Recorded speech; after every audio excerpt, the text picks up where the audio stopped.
Hi, I'm Jess, part-time hobbit, and I'm here to talk to you about Tolkien. I was gonna go for like a blue wizard kind of look today, and then I couldn't find my blue eyeshadow, and the only shirt that I own that's blue looks black on camera. So I look like the 6th much lesser known wizard, Jess the Goth.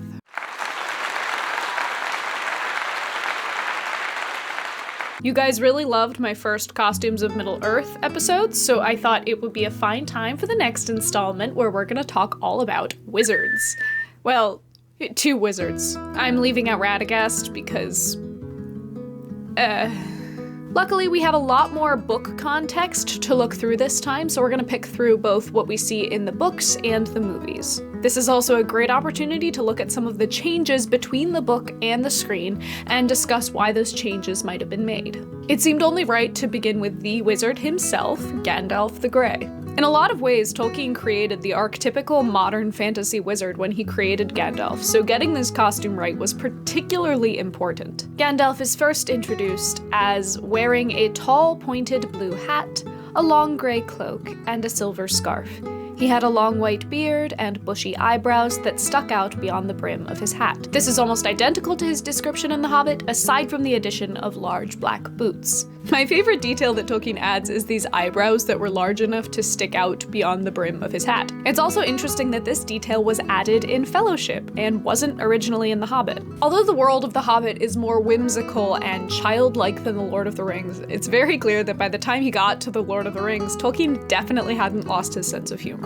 Also, I fully plan to integrate those brows into my next Gandalf cosplay. Out of all of Tolkien's incredibly iconic characters, Gandalf is the one who is most frequently depicted.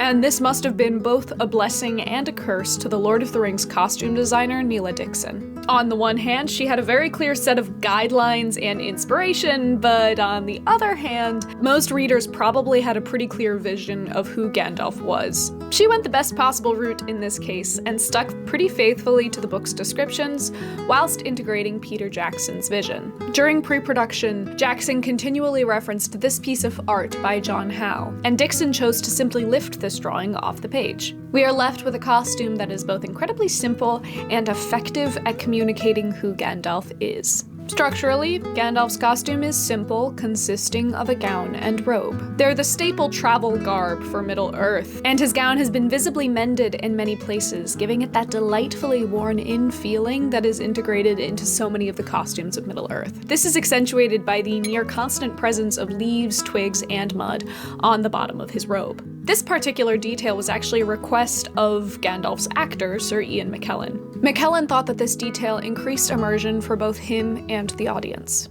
Now, I've kind of been talking around the elephant in the room here, which is, of course, Gandalf's iconic hat. The design team stepped away from the blue that was described in the book, which it may have been for the best, lest our noble wizard give off Mickey Mouse vibes. The hat is gray to match his costume, and Dixon and her milliner struck the perfect balance between striking and comedic. The hat is definitely large and impossible to miss, but at no point does it become a distraction from his character. In the appendices of the Lord of the Rings trilogy, Dixon and Peter Jackson discuss the magical moment when Sir Ian McKellen first put on that hat. All of a sudden, they said, Gandalf was in the room. Gandalf may now define the modern wizard, but his creation is not entirely novel. Tolkien illustrators and Neela Dixon drew out of the historical and cultural concept of a wizard in order to create Gandalf. One of the earliest inspirations for the modern wizard stems from the medieval ages. In 1215, the Pope ordained that all Jewish people should be forced to wear a conical hat, which was meant to represent the devil's horns.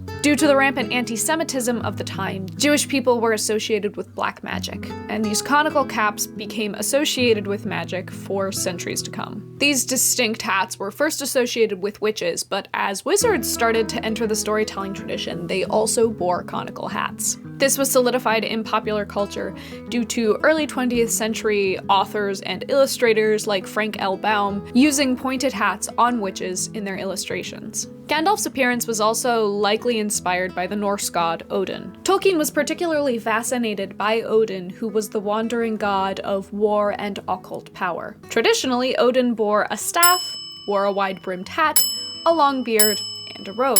With this in mind, it's clear that Gandalf's iconic appearance wasn't invented by Tolkien per se, even if it did define the traditional look for wizards for decades to come. Gandalf is associated with so many good and noble wizards, but for every good wizard, there's a foul one too. Saruman first appears when Gandalf tells the tale of his capture and imprisonment atop Orthanc. Gandalf says, "I looked at him and saw that his robes, which had seemed white, were not so, but were woven of all colors, and if they moved, they shimmered and changed hue, so that the eye was bewildered." Interestingly, Saruman the White isn't wearing white at all, and has become Saruman of many colors, and his robes have shifted to reflect this. This shift serves to represent Saruman's denial of the purity of his white robes, as well as the purity of his position on the White Council. White has some significance in most cultures, but it has a particular importance in Tolkien's own Catholic culture. White is actually the color most mentioned in the Bible, and it's a symbol of purity, righteousness, and the power of God. It's worn by priests on the highest feasts of the year, so Saruman abandoning those white robes is certainly no small detail. Saruman argues that his many colors have more power than whiteness, since white cloth may be dyed, the white page can be overwritten, and white light may be broken. He's referring to the fact that white light is actually made up of every visible color, as can be seen when it passes through a prism. Gandalf, however, points out that he who breaks a thing to find out what it is has left the path of wisdom. This argument highlights one of the essential themes of Tolkien's work, the eternal battle between purity and corruption. This theme is written into the DNA of Middle-earth itself, beginning in the creation story called the Ainulindale. This first chapter of the Silmarillion tells the tale of the creator of the universe, who allows his first creations, the Valar, to help him shape the world using harmonious music. This was called the Song of the Ainur. They sang in unison and harmony, but one of the Valar, Morgoth, wanted to make his own music, outside of the creator's original creative power. This resulted in discord within the Song of the Ainur and created all of the dark and evil forces that are seen within Arda. This theme of perversion of good things reappears in multiple places throughout the lore, but it's crystal clear in Saruman's shift from the white purity of his original position to the corrupt and broken many colors. Now, the films do take an entirely different approach to Saruman's wardrobe, placing him in heavy white robes. And while it's a shame that Saruman's colorful transformation was never acknowledged in the films, I can see why it was left out. Considering the pacing of the first film, there simply wasn't space within the story to fully explore this theme. Besides, it would be pretty confusing for the average theater goer to be introduced to a character as Saruman the White and then immediately learn that he has changed his name, color scheme, and identity. And to be honest, Saruman of many colors is a bit wordy in my opinion. Having Saruman remain Saruman the White also allows for a very clear transition of power when Gandalf takes over his role and becomes Gandalf the White. Since the multicolored wizard robe was off the table, Dixon had to come up with another way to signal Saruman's shift to the dark side. Dixon used texture in particular to set apart the layers of Saruman's costume. These textures are accentuated by the heavy weathering applied to the garment. It gives the impression that these clothes have been worn far longer than they should have been. They've developed an almost grayish hue, accentuated by the doom and gloom of Orthanc. This adds great depth to what could have very easily been a bland costume, and immediately sets him apart as not being as pure and righteous as he once was. There is also such a fantastic weight and gravity to Saruman's clothes. This was, of course, at the cost of Christopher Lee's sanity on set. Sorry, I cannot get up these goddamn steps smoothly. I can't do it, Peter. I'm sorry, because every time I try, I step on the thing. These clothes are a menace. But it helps the character to feel very heavy, weighted down by his choices and the gravity of the responsibility he has taken on. As always, Dixon's true skill comes out, particularly in the way that she uses small details to set characters apart. In this instance, Gandalf and Saruman. Silhouette binds these characters together in the audience's mind. They share the same trailing robes, the austere weight of their clothing, the long hair and beards, but they couldn't look more different. While Gandalf's costume is simple, Saruman's bears hundreds of tiny, expensive details. There's a helping of almost excessive elvish embroidery and filigree metal. His are the robes of someone who is trying to look like much more than he is, someone with a foot in another world. Gandalf's clothes are practical and bear none of this excessive adornment. He is still gladly part of that hardy and human side of Middle-earth. Gandalf's clothing is dirty and worn out from the road, but mended and cared for with a very gentle touch. Saruman's robes have been allowed to fray away and rot, not disassembled by travel and reassembled by careful hands, but torn apart by the achingly slow crawl of thousands of years of solitude. Gandalf wears his super fashionable and iconic wizard's hat, whereas Saruman shuns these childlike images. Saruman clearly goes to the salon every month to have some poor minimum wage orc perm all that hair, whereas Gandalf is willing to rock his natural texture and volume. These details and hundreds more are artfully used to both relate and set apart Gandalf and Saruman. Of course, Gandalf gets the makeover to end all makeovers in the Two Towers. This undoubtedly provided an even greater challenge for Dixon, as she had to make another old wizard wearing white stand out on camera. It would have been really easy to just put him in a freshened up version of Saruman's original costume, but as Lord of the Rings proves time and time again, the easy way out is never quite as fun. One of the major ways that Gandalf's new costume diverges from the description in the books is in the actual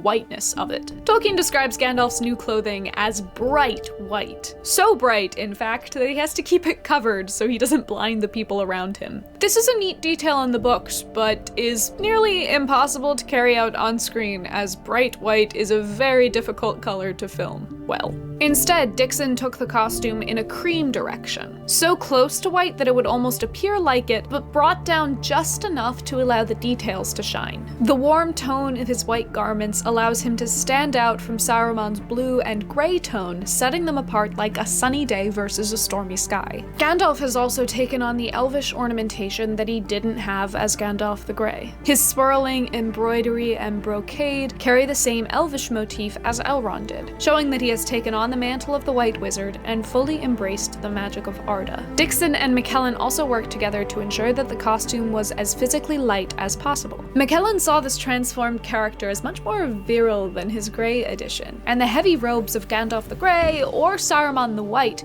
wouldn't allow for the kind of movement and fighting that he does as Gandalf the White. This is significant not only for the actor's performance, but for the silhouette that we had talked about before. Gandalf has moved away from the weighty and sweeping robes that he shared with Saruman, and has taken on a new form. And not simply taking on Saruman's role, but turning it into something entirely new. Gandalf remains in his beautiful white robes until the end of the story, and although we don't see it in the movie, Saruman is killed wearing little more than rags and a dirty cloak. Gandalf understands what a wizard should be and is happy to play his part even if it's a small one. He cares for his humble grey robes and doesn't seek any majesty outside of himself. This leads to him being an essential piece of the catastrophic ending of the trilogy. Saruman is hungry for more and willing to do whatever it takes to surpass who he is supposed to be, letting his white finery rot away in favor of supposed greater things. This leads to his tragic conclusion,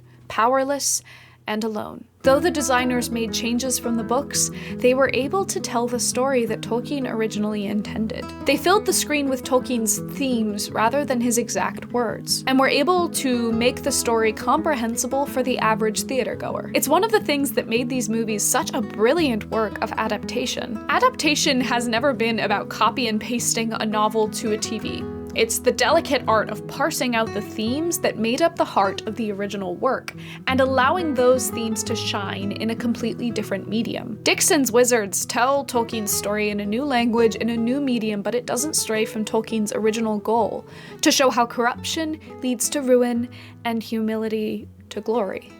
I hope you guys enjoyed this video. The Costumes of Middle-earth videos are particularly fun to make because it's more of my original thoughts than you might see in some of my other videos. I'm not an expert. I took one costume design class in college, and I think about these movies way too much, but I'm definitely not the resident expert, so I would love to hear what you guys think, how you interpreted these costumes, and any details that I might have missed. Let me know so we can talk about it. Hi guys! We just hit 100 subscribers this week, which is super, super exciting, and I just wanted to hop on and say thank you to all of you for subscribing and joining me here, and I can't wait to make more content for you guys.